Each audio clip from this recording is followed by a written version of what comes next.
నన్ను కొట్టాలంటారేంటి? నన్ను కొట్టాలంటారేంటి? కానీ నా కన్ను కొడుకు, నేను వాడి కళ్ళ తల్లిని.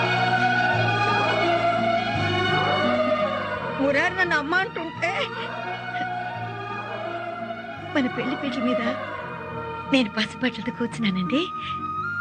మీరింకా నాకు తాళి కూడా కట్టలేదు. చిన్న చిన్న అడుగులు వేసుకుంటూ గులాబీ రంగుతో పెద్ద పెద్ద కళ్ళు పెట్టుకుని నా పక్కకొచ్చి నా చీర చెంగు అలా లాగి చిన్న చిన్న చేతులు అలా చాపి అమ్మా అమ్మా అన్నాడండి. ఇంకంతే, మొత్తం మర్చిపోయాను. ఆ రోజు నుంచి మురారి నా కొడుకు, వాడు నా కొడుకండి. అప్పటి నుంచి వాడెప్పుడు నన్ను అమ్మ అన్నా చాలు, నేనంతా మర్చిపోతాను. వాడు నా కన్న కొడుకే.